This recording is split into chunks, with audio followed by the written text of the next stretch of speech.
Welcome back to the ABC General Hospital Spoilers channel. We will be discussing one of the most heartbreaking and complex storylines currently unfolding in Port Charles: the imprisonment of young Rocco Falconeri and the desperate efforts of his family to secure his release from juvenile detention.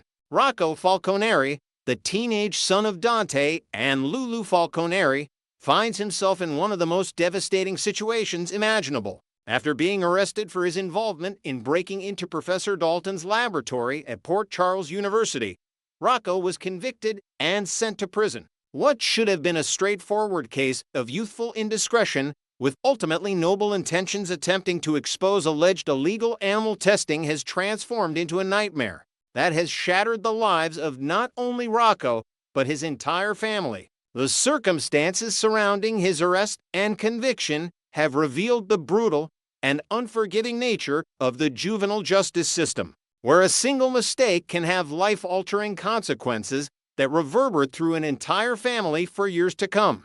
The situation that brought Rocco to this horrifying point began with what seemed like a legitimate investigative mission. Rocco, alongside his friends Emma, Joe, Danny, and Charlotte, believed they had discovered evidence of illegal animal experimentation being conducted by Professor Dalton within the university laboratory. Driven by a sense of justice and moral responsibility, these teenagers resolved to break into the lab and gather proof of Dalton's alleged crimes. The plan was simple in theory, but complex in execution.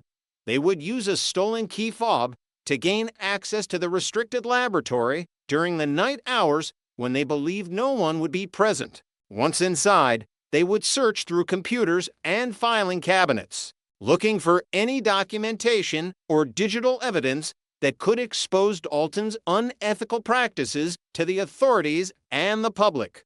However, as is often the case in life and in the dramatic world of soap operas, the plan unraveled when Dalton arrived at the laboratory unexpectedly. The professor's sudden appearance created a chaotic situation where quick thinking and selfless decisions had to be made in mere seconds. When Dalton entered the lab and began making his way through the facility, the other teenagers managed to hide themselves among the laboratory equipment, crouching in shadows and behind workstations in hopes of avoiding detection. But Rocco, recognizing that his friends had more to lose and believing in the importance of taking personal responsibility, made the fateful decision to reveal himself to the professor. Standing up from his hiding place, Rocco confronted Dalton directly, attempting to explain the reason for their presence in the laboratory and the accusations they had uncovered regarding his illegal animal testing operations. The confrontation was tense and filled with the kind of righteous anger that only a teenager who believes he is fighting for a just cause can muster. Yet what Rocco did not anticipate was how Dalton would respond to being discovered and confronted. Rather than engaging with Rocco's moral arguments or attempting to defend his research methods, Dalton recognized an opportunity that was far more valuable to him. The grandson of Port Charles's mayor presented an ideal target for manipulation and leverage. Dalton's response was not to address the allegations of animal testing, but rather to use his position of authority and his knowledge of how the justice system works to his advantage. He initiated legal proceedings against Rocco, framing the teenager not merely as a burglar, but as someone responsible for the destruction of proprietary information and other charges that would carry significant legal weight. In doing so, Dalton transformed the narrative from one of a concerned teenager attempting to expose wrongdoing into a story of a criminal who had violated his property rights and damaged valuable research materials. The legal battle that ensued was brutal and unforgiving. Despite the best efforts of Rocco's parents, Dante Falconeri and Lulu Spencer Falconeri, to defend their son, the evidence appeared stacked against him.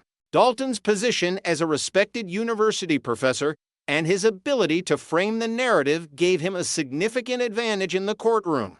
The court proceedings brought additional charges against Rocco as Dalton continued to press his case, seemingly bent on ensuring that the teenager would face the maximum possible consequences for his actions. The justice system, in its often impersonal and bureaucratic nature, moved forward with prosecuting Rocco despite the reality that his initial intentions had been rooted in a desire to expose animal cruelty and protect vulnerable creatures from harm.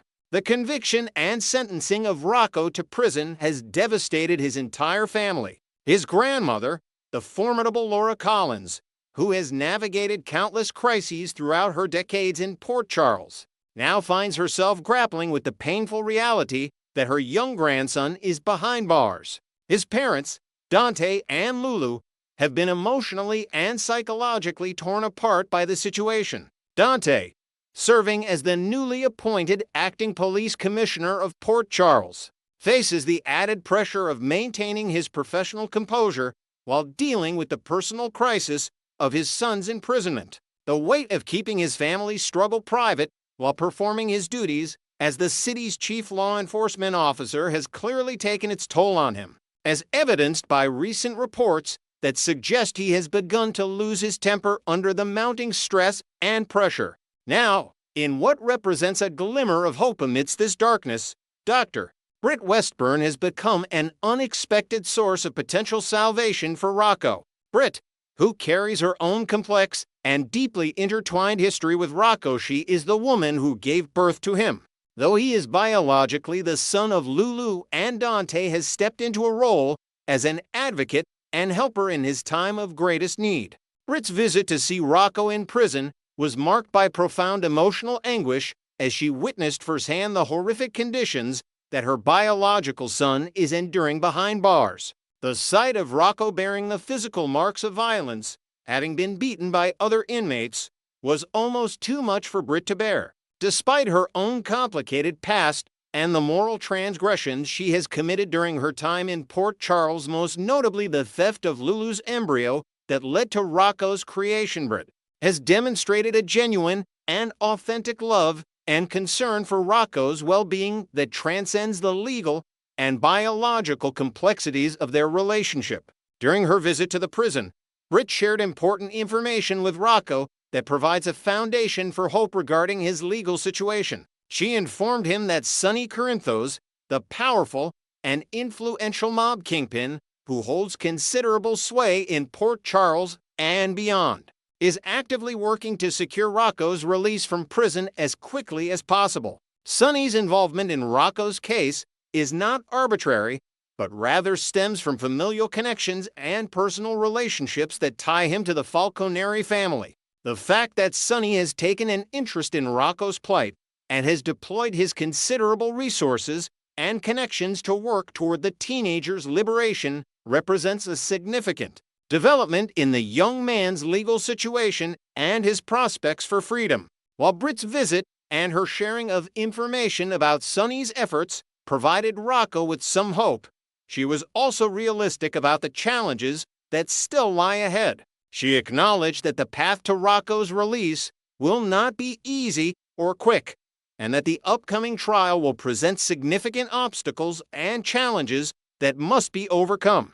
However, Britt has formulated a strategy that she believes will improve Rocco's prospects for eventual release and vindication. During the upcoming trial proceedings, Britt intends to provide testimony that could fundamentally alter the trajectory of Rocco's case and lead to his eventual exoneration, or at least a significant reduction in his sentence and time served in prison. The turning point in this entire saga may well be the death of Professor Dalton. Dalton's death, which appears to have occurred either before or around the time of these recent developments, has fundamentally changed the legal landscape for Rocco's case. With Dalton no longer alive to press charges, to testify against Rocco, and to maintain his vendetta against the teenager, many of the legal complications that have made Rocco's situation so dire have been substantially simplified.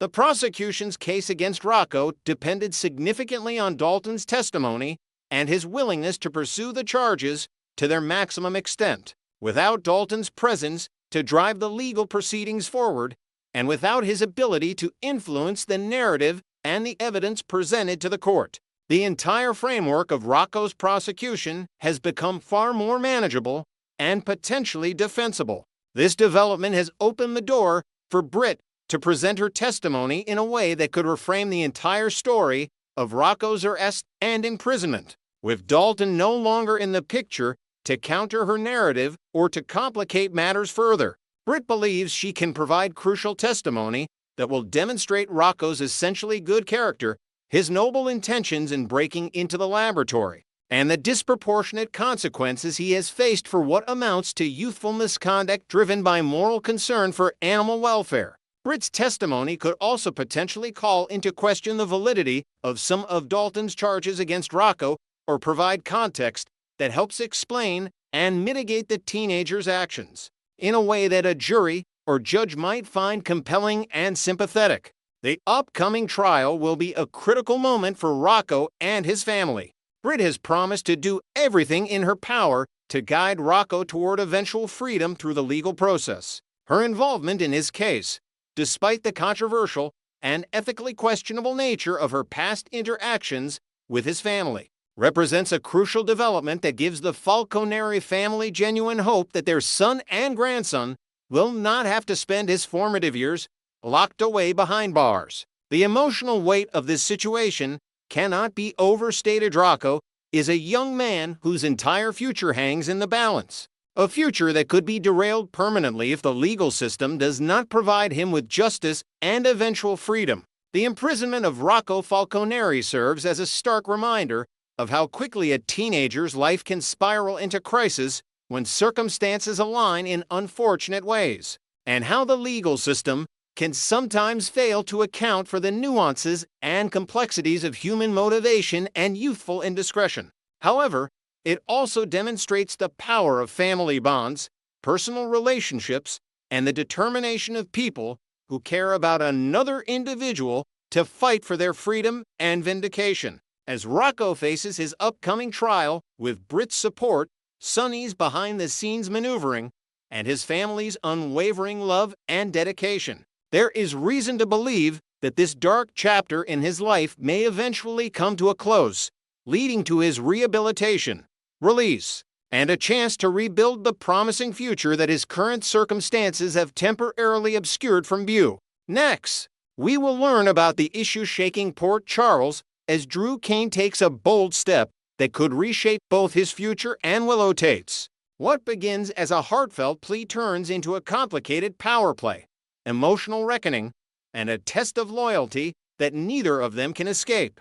Below is an expanded and completely reimagined version of the original story, enriched with new angles, deeper analysis, and fuller detail while keeping the core ideas intact. Drew Cain has never been known for half measures, and this time he goes all in. According to the latest General Hospital spoilers, Drew is preparing to make a dramatic marriage proposal to Willow Tate. A recently leaked behind-the-scenes photo shows him dropping to one knee, ring in hand, eyes locked on hers, with the kind of determination that suggests he has already decided the answer should be yes. What he cannot predict is the storm of emotion this moment will unleash. For Willow, the proposal arrives like a wave crashing out of nowhere. She expected tension, she expected questions, but she did not expect a man she nearly lost to danger and mistrust to ask her to become his wife again.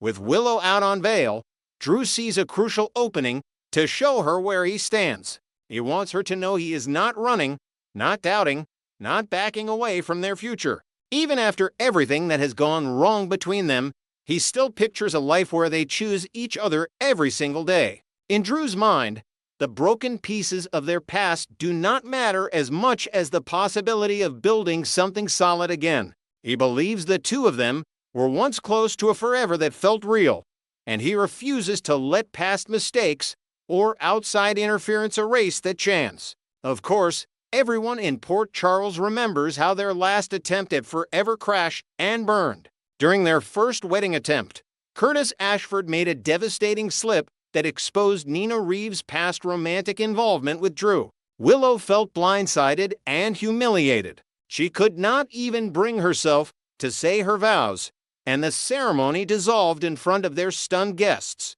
It was a public heartbreak neither Drew nor Willow ever fully recovered from. Still, months have passed, tensions have shifted, and crises have rearranged priorities. According to new spoilers, Drew is convinced that now is the moment to push for a reset, not with words alone, but with a commitment too large to ignore. One of the strongest cards Drew plans to play is his unwavering belief in Willow's innocence. He has reportedly been preparing to tell her that not once did he believe she could have been responsible for the attack against him.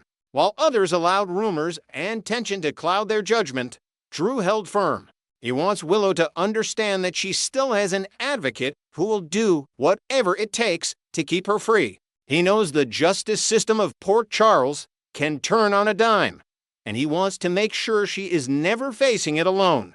But Willow, pragmatic by necessity, cannot afford to ignore the darker strategic edge behind Drew's devotion. Their recent closeness has not been entirely organic. Willow's legal situation is fragile, and her renewed connection with Drew has offered her protection and leverage. Even if she cares for him, the harsh truth is that appearing united with Drew helps her. Pulling away from him could make her look guiltier in the eyes of the judge and the public. The optics matter, the alliances matter, and Willow is acutely aware of all of it. This is where Drew's proposal becomes more than romance. It becomes a calculation. If Willow accepts, she gains a powerful show of unity. If she declines, she risks casting doubt on her own motives. She knows that prosecutors will use anything they can against her. A sudden break from Drew after being accused of trying to eliminate him would raise red flags everywhere. To survive legally, she needs stability, support, and someone publicly willing to stand with her. An engagement ring from Drew provides exactly that. General Hospital spoilers suggest Drew might make this argument openly. He may paint the marriage as a statement, a message to the judge, the jury, and the community. A wedding would tell the world that Drew trusts Willow completely. It would erase the image of her as an enemy and replace it with one of unity, loyalty, and love. Drew could argue that the sooner they marry, the stronger the impact will be. A united front always plays well in Port Charles, where relationships and court cases often intertwine. Still, the heart is not as simple as a legal strategy. Willow may still harbor resentment, fear, confusion, or even a bit of misplaced guilt about how everything spiraled. She might question whether Drew's proposal is driven solely by love or whether he, too, is trying to shape the narrative. She has her own wounds from their past, and stepping into a marriage while tangled in legal chaos is risky and emotionally charged. That conflict will be at the center of her decision. Spoilers hint that the week of November 24th through 28th will bring shock, anger, and plenty of raised eyebrows across Port Charles. If Willow accepts Drew's proposal, the engagement will ripple through town instantly. Some residents will react with disbelief, others with outright fury. There will be whispers, accusations, and theories about why the engagement happened now and what both parties stand to gain. Port Charles never responds quietly to big romantic news, especially when scandal is already in the air. No matter how people react, one fact remains clear. Drew is going to make his proposal. He will stand there, waiting, hoping, and ready to fight for the future he wants with Willow. Her answer will set off the next chapter in their complicated story, and everyone will be watching to see what she decides. Next, we will learn about the issue that has everyone in Port Charles on edge, as new clues suggest Anna Devane's disappearance is far darker than anyone imagined. What looks like a simple abduction may actually be part of a sinister scientific operation, one connected to Professor Henry Hank Dalton, a man whose secrets stretch further than anyone realized. General Hospital spoilers point to the disturbing possibility that Anna has been taken to Dalton's mysterious second laboratory, a location he once hinted at while rambling drunkenly. This lab, rumored to be used for animal experimentation, may now be the very place where Anna is being held. The thought of a WSB legend trapped among sedated test animals raises horrible questions. What kind of procedures might she be facing? What sort of experiments require a captive human subject, especially one with Anna's background and biological history? The danger feels immediate, calculated, and far from random. The call that supposedly summoned Anna back to the WSB was nothing more than a clever deception. Jack Brennan believed the lie because it was crafted with precision. According to early hints, advanced AI technology was used to replicate Anna's voice perfectly. This fake message provided cover for her abductors, making it seem as though Anna had chosen to leave town for a secret assignment. The truth, however, unfolded before viewers' eyes when Anna was ambushed in her vehicle, chloroformed, and dragged away without warning. She awoke bound and disoriented, hearing a voice that sounded eerily similar to Caesar Faison. Whether the voice was real or a psychological manipulation tactic remains unknown, but it was clear that whoever orchestrated this wanted her confused and compliant. If the plan was simply to relocate Anna to another shadowy organization, she would have been shipped off immediately. Instead, she is being held in a facility that matches Dalton's second lab description in unsettling ways. Dalton once bragged to Jocelyn Jacks about a remote building where rent was cheap, no neighbors were close enough to hear barking dogs, and sedation was the norm. At the time, Jocelyn wrote this off as the drunken chatter of a disgraced professor, but those details now sound chillingly specific. The implication is unavoidable. Anna may be sedated too, trapped in the same space where Dalton carried out his ethically bankrupt experiments. Recent events support this theory even more. Jen Sidwell has eliminated Dalton, silencing the only man who fully understood the extent of the lab's operations. With Dalton gone, Britt Westburn is expected to inherit whatever responsibilities he left behind.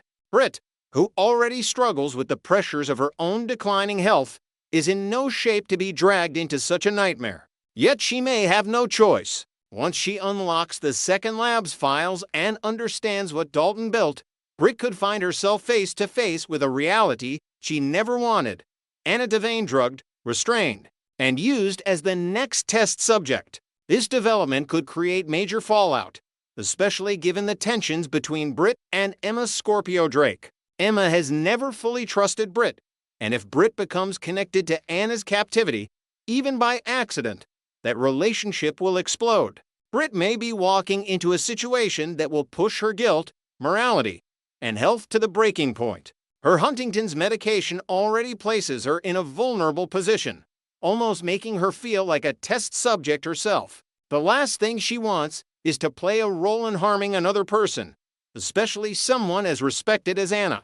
The use of Faison's voice adds another disturbing layer to the situation. Whether through audio manipulation or psychological conditioning, the captors wanted Anna to believe she was on the verge of a new beginning. This choice feels intentional. Faison represents fear, trauma, and unfinished emotional scars in Anna's life. Using his voice against her hints at a larger agenda, possibly one involving mental destabilization.